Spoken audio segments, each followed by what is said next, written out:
The purple sky of Zenthara Nain was always glowing, even at night. 2 moons hung above the alien city, casting soft blue light on the glass towers and floating sky bridges.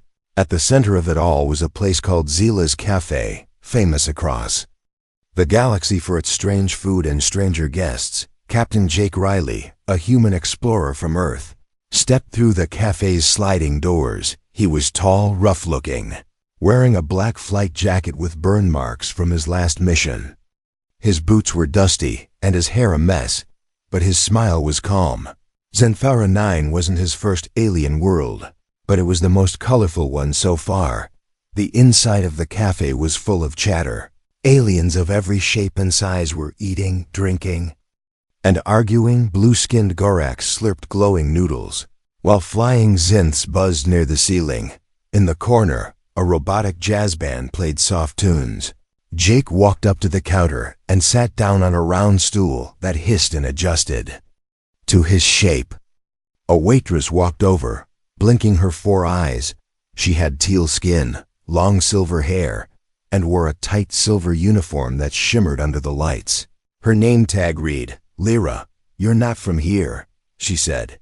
Staring at Jake's face, Jake chuckled. "Nope, just landed. Earth sector. First time on Zenthara." Lyra tilted her head. "You humans eat 5 times a day, right?" Jake shrugged. "Sometimes more. Depends on the mood." Lyra gasped. Blinking twice, Jake didn't notice. He was too busy looking at the menu screen that floated in front of him. She whispered, 5 times a day? Seriously? Jake smiled, thinking she was surprised by his appetite. "Yeah, I like to stay fueled up," he said with a wink. Suddenly the cafe went silent. Forks froze in midair, mouths hung open. Even the robotic jazz band stuttered and stopped. Jake looked around confused. "Did I say something wrong?" Lyra leaned in, voice shaky. "By 5 times? You mean stamina use?" Jake raised an eyebrow. Yeah. Energy, workouts, meals, whatever keeps the system running." The Gorak at the next table dropped his glass.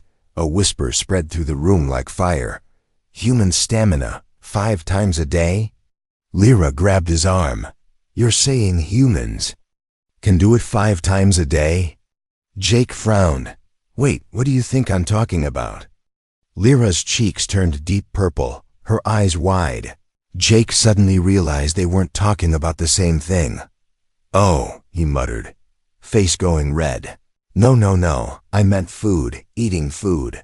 But it was too late. 2 insectoid aliens stood up and saluted him. "Commander," one of them said, "is it true? Are all humans built like you?" Jake laughed awkwardly. "What? Built like no, wait, what is happening?" A lizard-like customer whispered into his communicator. "They've arrived, it's true. The legends are real." Jake stood up. "Okay, seriously, what legends?" Lyra looked nervous, her antenna twitching. "There's an old tale," she said slowly, "about a species with unlimited endurance, unmatched by any other race." Jake scratched his head. "And you think that's us?"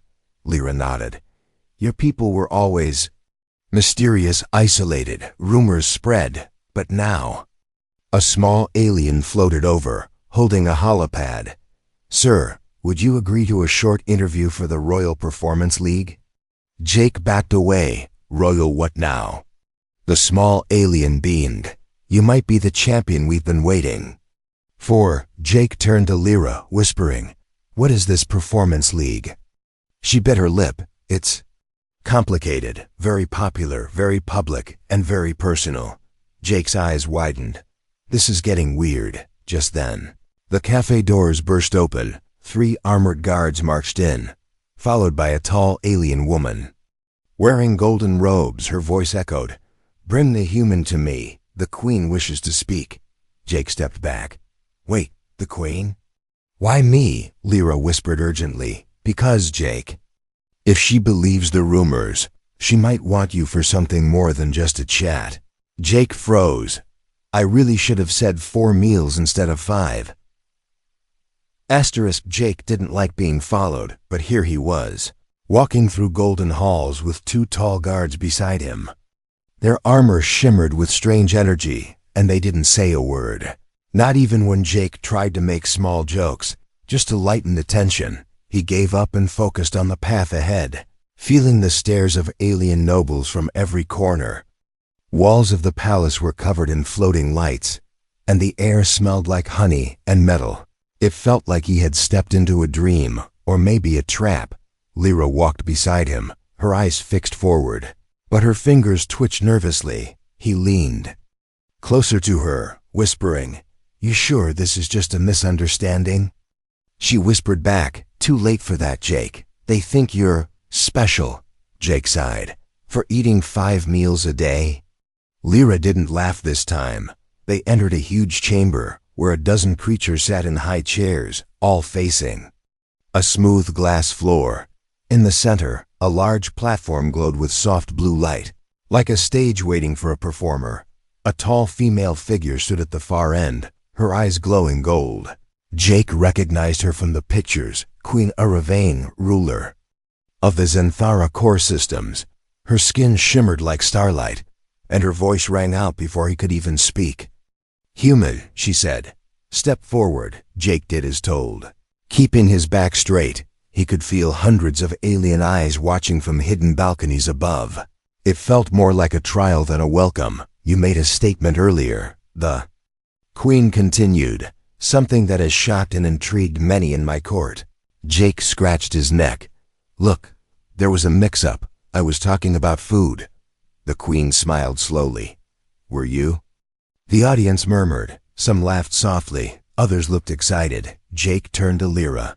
"This is insane," she whispered. "Just play along for now. We'll find a way out." The Queen raised one long finger, and a screen floated in the air, showing Jake's face from the café earlier. When he had said the words 5 times a day, the crowd gasped again. She spoke. "We have long searched for endurance unmatched, resilience beyond reason. If your people are truly capable of such feats, you may bring new strength to our alliances and other things." Jake froze. "Wait, what do you mean by other things?" The Queen stepped down from her platform and walked toward him slowly. Her voice softened. "The Royal Performance League is more than a show. It is a stage where greatness is tested and rewarded." Jake chuckled nervously. "I'm not a performer, I'm a pilot," she smiled. "Then prove that humans are worthy of the stories." Before Jake could respond, the floor beneath him shimmered, and suddenly he was no longer in the hall. He blinked and found himself standing in the middle of a new room, bright, metallic, and echoing with strange sounds. Lyra appeared beside him, panting. "They teleported us," she said.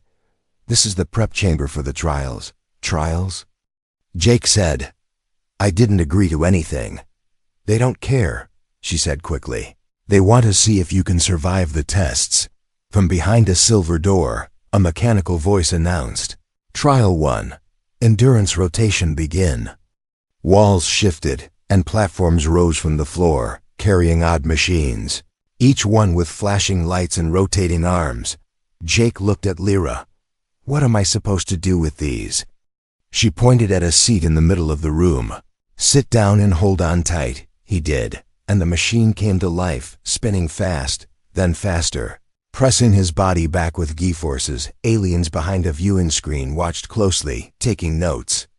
Murmuring in surprise, Jake clenched his jaw and held on. After 5 minutes, the machine stopped, and Jake jumped out without vomiting or falling. Lyra stared at him, stunned. You didn't even break a sweat." Jake grinned. "I used to ride roller coasters on Earth." The voice returned. "Trial 2, neural pulse resistance." Another device rolled in, shaped like a crown with glowing tips. Jake hesitated. "Now." "What?" "Put it on your head," Lyra said. "It tests brain focus and pain limits." He placed the crown on, and a sharp jolt ran through his skull. But he didn't scream, didn't even flinch. Inside the royal viewing chamber, the Queen leaned forward in her seat, eyes glittering. "Amazing," she whispered. "No drugs, no implants, and yet." Jake removed the crown, his jaw tight but steady. Lyra stared. You're going to be famous." He shook his head. "I don't want fame." But deep inside he knew things were spinning out of control. And someone, maybe many someones, wanted more from him than just a demonstration. The lights dimmed in the chamber as Jake caught his breath. Machines powered down around him, and a humming silence filled the air. Lyra stood frozen beside him, watching the glass walls fade away, revealing a wide hallway beyond. There were no guards this time, no fanfare, just a floating sphere that blinked slowly, beckoning them forward. Jake didn't move. "I'm done with the circus," he muttered. Lyra's voice was low. "You're not done, Jake. This was just the audition." He turned to her. "Audition for what?" "I never asked for this." She looked at the floor. "The Queen has made her decision. You've been selected." The words hit him harder than the neural crown selected. The hallway ahead led to something far worse than spinning chairs or glowing headsets. Jake walked anyway, not because he wanted to, but because now too many eyes were watching. And something deep inside warned him running wouldn't help. Not here, not now. They entered a wide round chamber with walls that shimmered like liquid glass. In the center stood a platform, and above it, a floating emblem, a golden spiral. With a blue flame in the middle, a familiar voice echoed from nowhere. Soft but powerful. "Jake Riley of Earth, you are now the official champion of the Royal Performance League." Jake blinked. That was fast.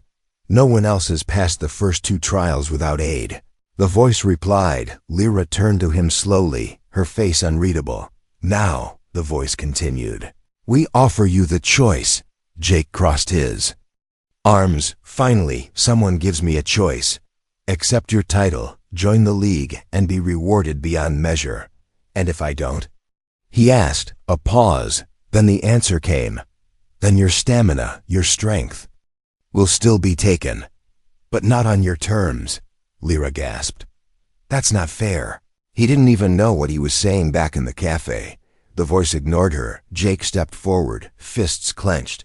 "So I either play along, or you force me." Silence fell again, deeper this time. Then a new figure appeared, walking from a hidden door, tall, wearing black robes with moving patterns, eyes glowing white. "My name is Vizrak," the figure said. "High Speaker of the Queen's Inner Court. I will be your handler." Jake raised a brow. "Handler? I'm not a pet." Vizrak didn't smile. "No, you are a weapon, a symbol, a gift we didn't expect. And now you belong to the galaxy." Jake took a deep breath. "What do I have to do?" Vizrak gestured, and the floor beneath them lit up with dozens of small holograms. Each one showed a different alien planet, creature, or challenge. "You will compete," Vizrak said, "against champions from every star cluster in contests of strength, speed, wit, and intimacy." Jake blinked. "I'm sorry, what?" Lyra looked away, cheeks turning violet. Vizrak's voice remained cold. "Some contests are personal, based on connection and endurance." Jake's voice dropped. "This isn't a league. It's a galactic dating show with death matches." "Exactly," Vizrak replied. Before Jake could respond, another hologram appeared, showing a tall alien woman with red skin, black eyes, and sharp horns. She smiled wickedly. "She is Navara of the Vornak Empire," Vizrak explained.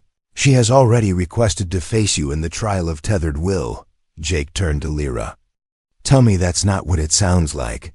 She didn't answer. Jake shook his head. "You all think humans are some kind of legend. But I'm just a guy who eats lunch 5 times a day." Vizrak stepped closer. "And yet, you passed trials that no Vornak has in 50 years. Jake backed away. "I need time to think." "There is no time," Vizrak said. "You're all ready. Scheduled for the next trial. It begins in 12 hours. Jake turned to Lyra again. Eyes hard. "Then we run." Her eyes widened. "Jake, you don't understand. They'll chase us across systems. You can't hide from the Queen." Jake leaned in, whispering quickly. "Then help me escape. You said yourself this wasn't fair." She hesitated. "Torn, Lyra," he said softly. You're the only one here who treated me like a person. Finally, she gave a slow nod. Okay, but if we're going to escape, we'll need to outsmart the best minds in the galaxy. Jake grinned. Good. Earth has a long history of doing the impossible. Far above them, the Queen watched from her private chamber, a strange smile forming on her lips. Let him run, she whispered. It will only make the chase more exciting. The corridors of the palace were no longer just walls and doors. They were a maze of glowing traps, hidden cameras, and listening walls. Jake moved fast, each step silent, each turn careful. Lyra walked beside him, holding a small scanner that beeped softly with each passing sensor. They had 12 hours before the next trial. Now, only 4 remained. This way, Lyra whispered. Leading him down a service tunnel, the walls were narrow, filled with steam and pulsing wires. The scent of burnt metal mixed with something sweet like flowers that had died long ago. Jake's jacket was soaked in sweat, but he didn't slow down. His muscles ached from the tests earlier, but the adrenaline kept him moving. Every shadow felt like it could reach out and grab him. They know we're gone, he said quietly. They knew before we even planned it, Lyra answered. But if we can reach the outer bay, we might have a chance. They reached a hatch at the end of the tunnel, sealed with alien symbols. Lyra pressed a sequence on her device, and the symbols turned green. The hatch opened into a long hangar full of strange ships, silver, black, and gold crafts floated gently in place, each guarded by drones and shield barriers. Jake stared. You think we can just steal one of those? I didn't say steal, Lyra said, pulling out a crystal key from her pocket. I said borrow. She led him to a small cruiser, shaped like a dart, quiet and fast. She pressed the crystal into a port, and the ship hummed to life. Get in, she whispered. But before they could board, a sharp voice echoed from above. Going somewhere? Jake looked up, and there stood Vizrak, floating gently down on an anti-grav disc. Beside him were 2 guards, tall and armed, but not with weapons. No, they carried something stranger, a collar and a chain, glowing with symbols. Jake stepped in front of Lyra. You won't put that thing on me. Vizrak floated closer, face calm, voice quiet. You don't understand what you are, human. You think this is about shows and trials. But you're more than that now. Jake narrowed his eyes. I didn't ask for any of this. No, Vizrak said, but your body speaks louder than your words. The guards moved forward. Lyra raised her scanner, fired a flash pulse, and one guard dropped to the floor. Jake charged the other, slamming his shoulder into the alien's chest. They crashed into a wall, sparks flying. Jake wrestled the glowing collar out of the guard's hand and smashed it under his boot. The ship's door opened with a hiss. Now! Lyra shouted. They ran inside, and the cruiser's systems came online. Unauthorized launch detected, said a robotic voice. Override, Lyra shouted. Emergency diplomatic protocol. The ship lifted off, spinning toward the ceiling. Hatch, Vizrak shouted. Seal the bay, block the exits. But it was too late. The small cruiser blasted through the opening, soaring into the night sky. Stars spinning past inside. Jake dropped into the pilot's chair, panting. We did it, Lyra sat beside him, eyes still wide. No. We escaped the hangar, not the Queen. Alarms echoed from the console. A screen lit up, showing 3 ships rising fast behind them, each one armed. They're following, she said. Let 'em. Jake muttered, pulling the controls. Let's see how they like Earth-style flying. The cruiser spun, dipped, and rocketed between tall towers, weaving through the glowing city like a comet. Behind them, the royal ships gave chase, lasers firing, missing by inches. Jake gritted his teeth. Come on, baby, hold together, Lyra stared at the radar. We can't outrun them forever, Jake smirked. Good thing we're not trying to. He tapped a hidden switch under the console, and the ship blinked out of view. What did you do? Lyra shouted. Cloak drive, Jake said proudly. Stole the tech from a Varn trader 2 months ago. Lyra blinked, then laughed. You humans are insane. We prefer creative. Jake grinned. The ship floated silently now, hidden, drifting. In low orbit, inside, silence returned, and for a moment, they just breathed. Lyra turned to him. You know this isn't over, right? The Queen won't stop. Vizrik won't stop. Jake leaned back in the chair. Let them come. We'll find the others, make contact with Earth, and bring help. Lyra looked at him, curious. Others? Jake's eyes narrowed. You think? I'm the only human off-world? The stars outside shimmered, and far behind them, the Queen stood at her palace window, smiling again. Run, human, she whispered. The galaxy will soon know your name. Silence drifted inside the small stolen cruiser. The hum of the engine was low now. Just a whisper in the dark, somewhere in the shadows of space. Jake floated hidden, invisible to the galaxy that now wanted him as prize or property. Lyra sat. Across from him, her arms crossed, eyes scanning the star map glowing above them. Her voice was calm, but her words were heavy. We can't stay cloaked forever. Jake leaned back in the chair. Boots up on the edge of the console. I know, he replied. But we needed time to think. She pointed at a blinking red dot. This system here, Garneth 12. There's a place called Black Spire. It's a free zone, neutral, no royal rule, no Queen's influence. Jake looked up. Sounds like a good hiding spot. Lyra gave a quick nod. And a place full of people who know things. The cruiser jumped into FTL with a flash, leaving behind the bright stars of Xanthara 9. Ahead only the unknown. Jake didn't sleep. He couldn't. Not after everything he had seen. Not after learning that across this galaxy, humans were being talked about like myths, like living weapons. He remembered Earth, dusty bases, cheap coffee, old friends.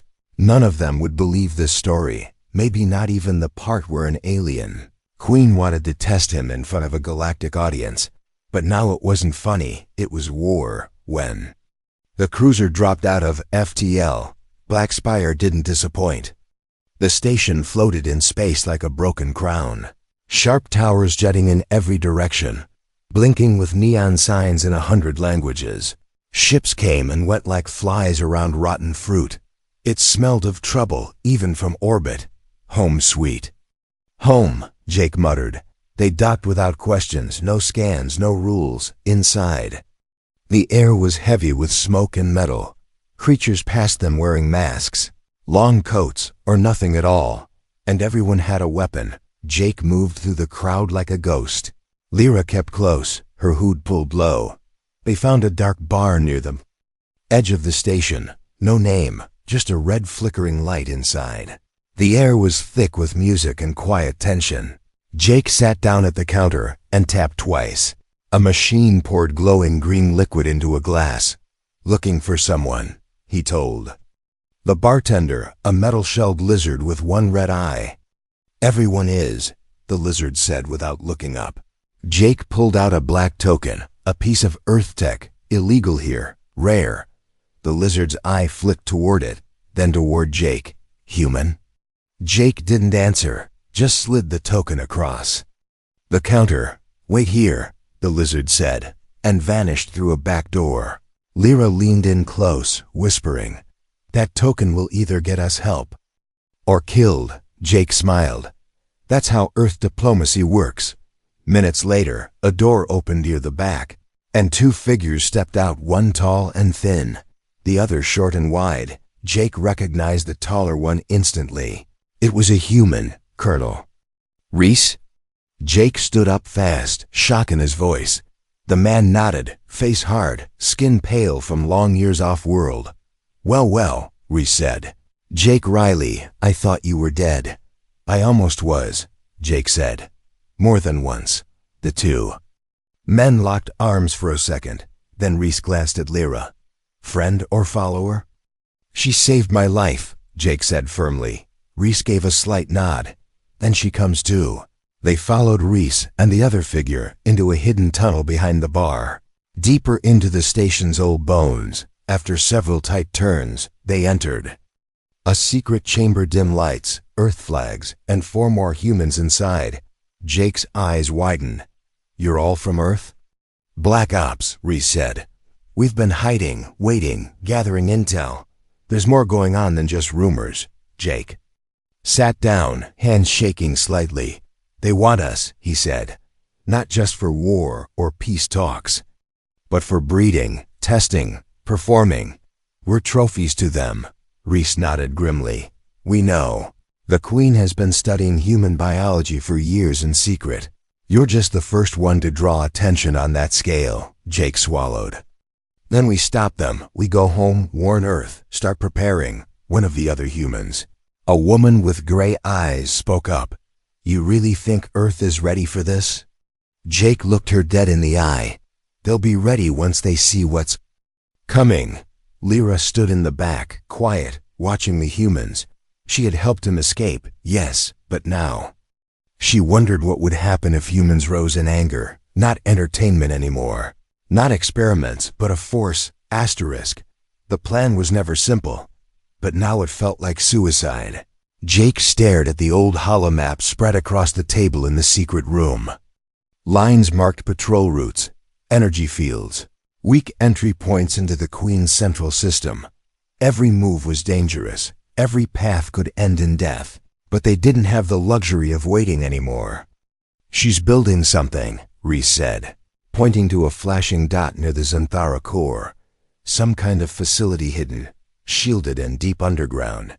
Jake narrowed his eyes. "What for?" Lyra answered from the corner, her voice barely above a whisper. "A breeding vault." The room fell silent. Jake clenched his fists. "Using humans?" Lyra nodded slowly. "And others, but mostly humans now. Your endurance, your adaptability. It scares them, but it excites them more." Another agent in the room, a tall man with a long scar across his face, spoke up. "The Queen doesn't just want one of us. She wants a population under her control." Jake shook his head. "We're not pets, we're not tools." Reese leaned closer, his voice low. "Then we shut her down. You go in, 'cause a scene. Get her attention again. Meanwhile, we use that window to breach her command center." "Bait," Jake said. Reese didn't deny it. Lyra stepped forward. Her eyes locked on Jake's. "You'll be walking into a trap." "I know," Jake said. "But I've done it before." They prepped for 2 days. Gathering supplies, disguises, hacking tools. Everyone moved like ghosts through Black Spire, avoiding cameras. Using back alleys and shadows, Jake suited up. In a black composite armor, sleek but silent. His Earth patch was covered. This wasn't a mission from Earth. This was personal. Lyra handed him a small disc. "No bigger than a coin. Put this on your neck when the time comes." "What does it do?" Jake asked. "It shuts you down," she said quietly. "In case they try to use you." He stared at her, then nodded. "Thanks, I think." The return to Xanthara was done through a stolen diplomat ship. Fast and heavily shielded, they posed as traitors masked, faces hidden beneath thick cloth. Their ship was cleared with a simple scan. No one recognized Jake, not yet. Once inside the Queen City dome, everything looked the same: glowing roads, floating gardens, alien statues taller than ships. But something had changed in the air. There were more guards, more cameras, and above all, more whispers. Jake walked slowly through a central plaza, while Reese and the team waited above, watching through surveillance feeds. And then it happened. A group of royal envoys spotted him. Their eyes widened. One dropped their drink. Another gasped. "It's him!" Someone shouted. Jake smiled, held up his hands, and said loudly, "Surprise!" Within seconds, the alarm rang. The plaza was sealed with energy walls. Guards poured in from every direction.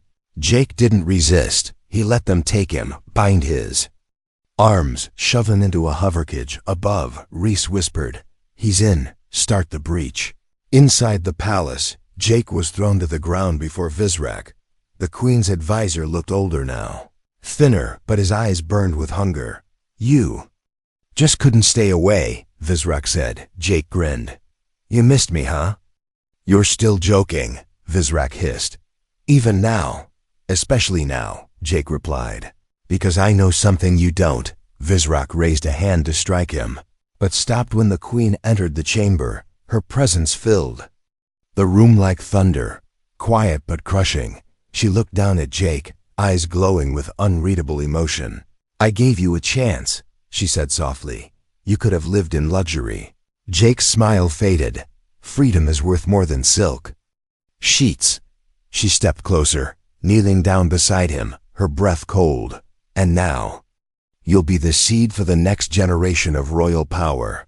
Jake looked at her, calm and deadly. Then you better act fast. A sharp beep echoed in the chamber. Jake had pressed the disc. Instantly, his body went limp. Vizrak jumped back in shock. What did he do? But it was already too late. Outside, explosions rocked the sky. Reese and the team had breached the control tower. Overloaded systems sparked, guards scattered, and power grids shut down one by one. The queen stood frozen as her screens went black. Her empire's heart exposed. Jake's lifeless body was still, but his eyes fluttered behind closed lids, and far away, in the shadows of the city's edge, Lyra watched from a rooftop, whispering to herself, Come back, Jake. Please come back. The world was quiet in the moments after chaos. Smoke curled around shattered towers. Lights flickered and died, and alarm sirens wailed into silence. The queen's palace stood damaged, still tall, but no longer perfect. The royal banners hung loose, torn by shockwaves, their glowing symbols fading. Inside the chamber, Jake lay motionless. His armor was cracked, his pulse low. The shutdown disk had done its job. His vitals were slowed, his energy masked. Vizrak paced in panic, shouting at dead screens, Restore the power. Reboot the defense grid. But nothing responded. Reese's team had struck deep, pulling out control cores. Crashing comes overhead. The sky turned from gold to deep blue as the dome's illusions collapsed. And then, Jake's fingers switched. His breath returned, slow. Quiet, but steady. He opened his eyes and saw her Queen Aravine, standing over him, not angry, but curious. You sacrificed your strength, just to buy time? She asked softly. Jake sat up, groaning. No, he said, voice raspy. I sacrificed it to end yours. Before she could react, Jake reached into his sleeve and pulled out a pulse dagger. Vizrak screamed, Guards! But no one came. Jake stood, dagger pointed at the queen. You treated us like toys, like fuel for your sick plans. The queen didn't move. You're stronger than I thought. And now I choose what happens. Jake said. Outside, a loud boom shook the palace. Reese's voice echoed through emergency channels. Jake, the vault is open. We found the prisoners, dozens of them. Some are human. Jake's grip on the dagger tightened. The queen's voice was calm. Then take them. Leave. You've made your point. Jake stepped closer. You don't get to walk away. She looked at him, not afraid. Not proud, just tired. Then do it. But Jake didn't strike. He lowered the dagger. No. Killing you won't stop this. He turned toward the nearest camera, still barely powered, and spoke into it clearly. This is Jake Riley, Earth human, speaking to the galaxy. All across the system, broken screens flickered back to life, broadcasting his face, his voice. I am not your property, he said. I am not your prize.